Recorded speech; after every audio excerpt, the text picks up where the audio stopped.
अगला जो नक्षत्र हम देखने जा रहे हैं वो है भरणी नक्षत्र। नक्षत्र सीरीज में दूसरे नंबर पर आता है। मेष राशि में ये नक्षत्र आता है। नक्षत्र देवता की बात की जाए तो यम देवता है जो कि गॉड ऑफ डेथ है।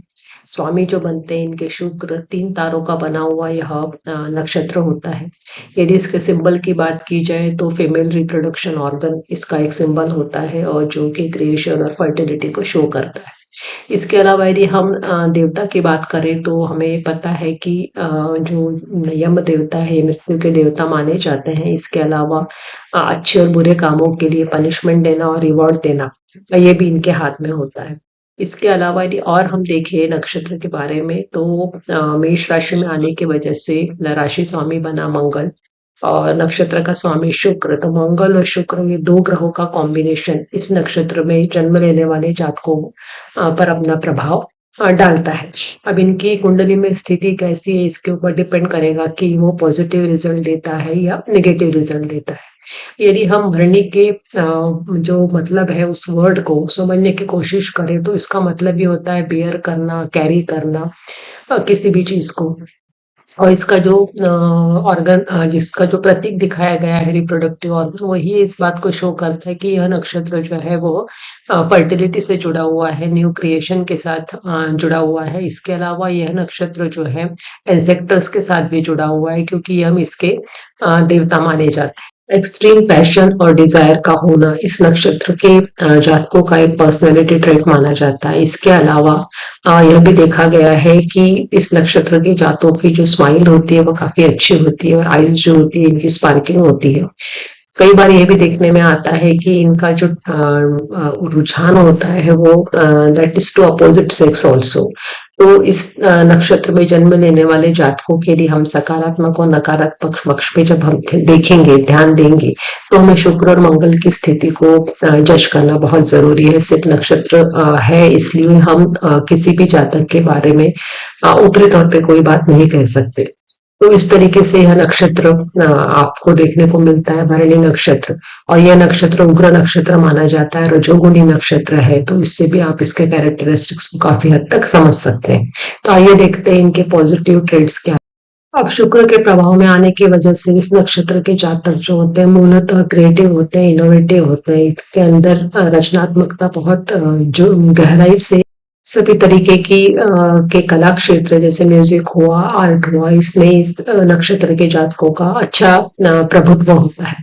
इसके अलावा ये काफी लॉयल होते हैं और सबसे बड़ी बात इस नक्षत्र की ये होती है कि जिस रिस्पॉन्सिबिलिटी को अपने हाथ में लेते हैं उसे पूरा कर कर ही छोड़ते हैं। पूरा डेडिकेशन के साथ अपने काम को यह करते हैं और उसके साथ यह काम जो होता है उसका रिजल्ट वो क्विकली लाने में ज्यादा विश्वास रखते हैं। मतलब भरणी के बारे में ये कहा गया है कि बोलने से ज्यादा करने में विश्वास रखने वाला नक्षत्र है। मध्य नाड़ी इस नक्षत्र के होने की वजह से भी यह नक्षत्र के जो जातक होते हैं वो काफी फायरी और पैशनेट नेचर के होते हैं। उनमें ऊर्जा बहुत कूट कूट के भरी होती है क्योंकि मंगल का भी प्रभाव इस नक्षत्र के जातकों पे आपको देखने को मिलता है। अपने गोल के लिए काफी मोटिवेटेड होते हैं। उनकी एनर्जी और इंथुसियाज्म इतना ज्यादा होता है कि इस वजह से कई बार इनमें लीडरशिप की क्वालिटी जो होती है वो आपको देखने को मिलती है। आगे बढ़ के काम करने की वृत्ति इस नक्षत्र के जातकों में देखने को मिलते हैं। काफी करेजियस होते हैं, इसी वजह से लीडरशिप की क्वालिटी भी इनमें पाई जाती है।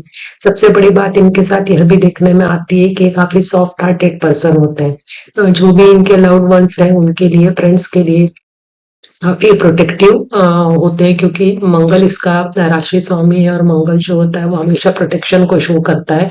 मतलब कई बार अपने लोगों को बचाने के लिए, प्रोटेक्ट करने के लिए किसी भी हद तक जा सकते हैं। ऐसे तो ये थोड़े से गुस्सैल होते हैं लेकिन यदि इन्हें इनसे यदि कोई आके माफी मांगता है अपनी किसी गलती के लिए तो ये बहुत जल्दी उस व्यक्ति को क्षमा भी कर देते हैं। इस तरीके का भी कोमल हृदय इनके अंदर होता है। और नेचुरल लीडर होने के साथ साथ किसी भी तरीके के ऑब्स्टेकल से जूझना या उसको ओवरकम करने की जो नेचुरल कैपेबिलिटी है वो इस नक्षत्र के जातकों में आपको देखने को मिलती है। अब क्योंकि ये नक्षत्र क्रिएशन और फर्टिलिटी के साथ जुड़ा हुआ है तो निश्चित रूप से इस नक्षत्र में जातक में जो जन्म लेने वाली महिलाएं होती हैं स्पेशली ये काफी केयरिंग और नर्चरिंग नेचर के होती है। इनके पास यदि कोई आश्रित हो जाता है, आश्रय लेकर आता है, शरण मांगता है, तो वो उसके लिए जो होती है अपने आउट ऑफ द वे जाके भी उन लोगों की केयर करने में ये पीछे नहीं हटती है। क्रिएटिव होते हैं, इनोवेटिव होते हैं, इसके बाद आर्टिस्टिक व्यू इनके पास होने के साथ-साथ ये लोग जो होते हैं नए-नए एक्सपीरियंस लेने के लिए हमेशा आगे बढ़ने में बढ़कर काम करने के लिए तैयार रहते हैं, नए वेंचर्स के लिए तैयार रहते हैं। इनका जो भी डिसीज़न होता है वो क्विक होता है, स्पॉन्टेनियस डिसीज़न जिसको कहते हैं, काफ़ी टाइम नहीं लगाते किसी भी निर्णय को लेने के लिए। इसके अलावा जिस प्रोफेशन में ये काम करते हैं उस प्रोफेशन में भी अपने स्किल्स का भरपूर उपयोग करते हैं और काफी डेडिकेटेड तरीके से अपने काम को पूरा करते रहते हैं। पब्लिक लाइफ में भी ये लोग काफी सक्सेसफुल देखे गए हैं और संतोषी वृत्ति भी इनके अंतर्गत होती है, स्पेशली तब जब शुक्र जो है वो अच्छी स्थिति में हो। इसके अलावा जो नकारात्मक पक्ष यदि हम इस नक्षत्र में जन्म लेने वाले जातकों में देखते हैं तो ये लोग काफी इम्पेशेंट देखे गए हैं क्योंकि मंगल जो होता है वो क्विक एक्शन लेने में ज्यादा विश्वास रखता है। पेशेंस मंगल के पास नहीं होता है, उग्रता होती है, उत्साह होता है, जोश होता है। तो इस वजह से कई बार ये देखने में आता है कि क्विकली रिजल्ट पाने के चक्कर में ये काफी अधीर हो जाते हैं और इनके जो डिसीजन होते हैं वो कई बार इन्हें फ्रस्ट्रेशन की ओर भी लेके जाते हैं। इसके अलावा ये काफी अड़ियल प्रवृत्ति के भी देखे जाते हैं। वो कुछ फिक्स आइडियाज को लेकर ये चलते हैं और इस वजह से ये होता है कि कॉम्प्रोमाइज करने की वृत्ति या दूसरों की बातों को सुनने की इच्छा इनके अंदर नहीं होती और अपने कम्युनिकेशन स्किल के जोर पर, लीडरशिप क्वालिटी के जोर पर कई बार ये दबदबा दूसरों पे डालने की भी कोशिश इनकी रहती है। इसके बाद ये कामी प्रवृत्ति के होते हैं और यदि मंगल और शुक्र की पोजीशन अच्छी ना हो कुंडली में तो इन लूज कैरेक्टर वाली जो वृत्ति है वो भी इस नक्षत्र के जातकों में देखने को मिलती है, लेकिन अगेन हमें कुंडली की बाकी सब चीजों को चेक करना पड़ेगा तभी हम कंफर्म कुछ कह सकते हैं। जैसे कि मैंने बताया कि गुस्सा इनका बहुत ज्यादा होता है, बहुत ज्यादा जिम्मेदारियां लेना, अपने ऊपर ओवर बर्डन कर लेना, ये भी इस नक्षत्र के जातकों का एक स्वभाव होता है।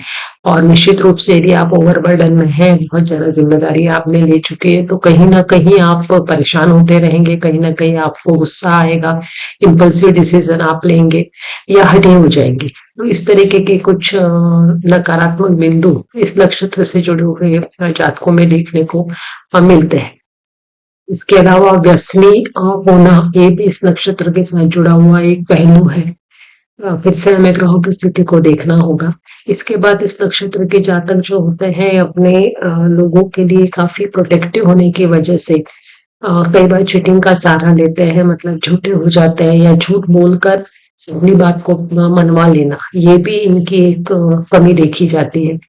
अनिश्चितता इनके मन में बहुत ज्यादा होती, क्या करे क्या ना करे, इस तरीके की जो दुविधा मनस्थिति है वो कई बार इस नक्षत्र के जातकों में देखने को मिलती है क्योंकि देखिए मंगल जहाँ पे भी जुड़ता है ना वहां पर होता यह है कि व्यक्ति में धैर्य नहीं है, सहनशीलता नहीं है, वह क्विक एक्शन लेने में विश्वास लेने वाला ग्रह है और कई बार ऐसी स्थिति आती है कि हमें जो निर्णय लेना होता है उसके लिए काफी सोच विचार करने की जरूरत होती है, तो वो पेशेंस इनके पास ना होने की वजह से ये कई बार जो होते हैं अनिश्चितता की स्थिति में फंस जाते हैं। तो इस तरीके के कुछ प्लस और कुछ माइनस पॉइंट जैसे कि हर नक्षत्र के जातकों के साथ होते हैं वैसे इस नक्षत्र के जातकों के साथ भी हमने देखे।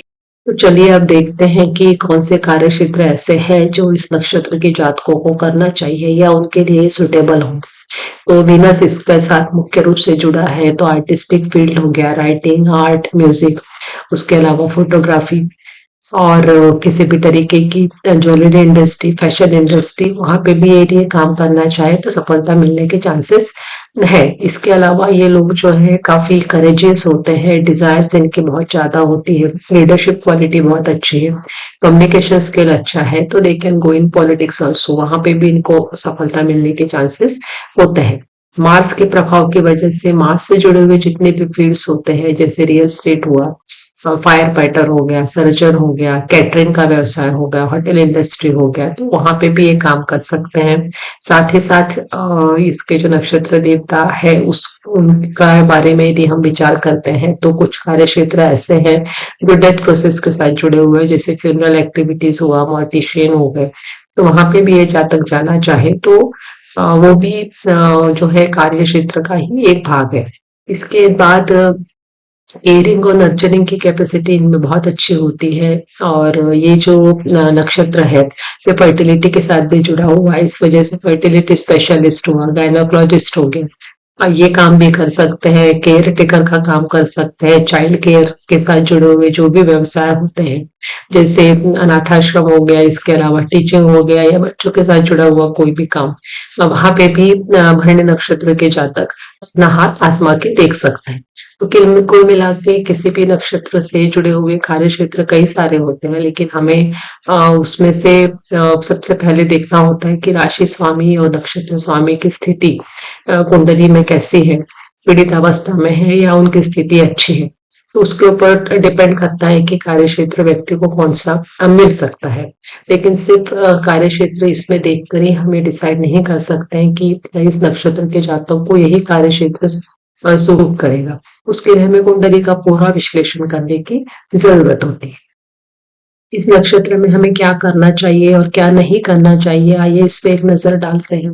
तो कृषि संबंधित कार्य, बागवानी से जुड़ा हुआ कार्य, वृक्षारोपण से जुड़ा हुआ कार्य, या अग्नि से संबंधित कोई कार्य है, जैसे खाना पकाना हुआ, कैटरिंग का व्यवसाय होगा, इस तरीके की जो भी चीजें, आप होटल इंडस्ट्री हुआ, ये आप शुरू कर सकते हैं। इसके अलावा तप के लिए, अनुष्ठान के लिए, शुद्धिकरण के लिए भी यह नक्षत्र जो है वो उपयुक्त है।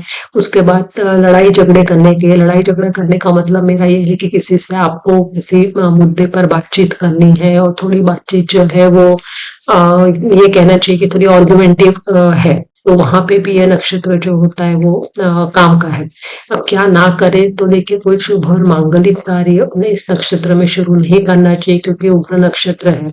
यात्रा ना करें, क्योंकि यात्रा यदि आप इस नक्षत्र में करते हैं तो कहीं ना कहीं जो है आप परेशानी में फंस सकते हैं। तो ये इस नक्षत्र से जुड़े हुए कुछ अच्छे और कुछ अशुभ कार्यों के बारे में हमने जो ये प्रसिद्ध हस्तियों के बारे में पढ़ने के बाद, जानने के बाद, आपको भरणी नक्षत्र से जुड़े हुए जो ट्रेड्स होंगे उनको समझने में और भी आसानी होगी।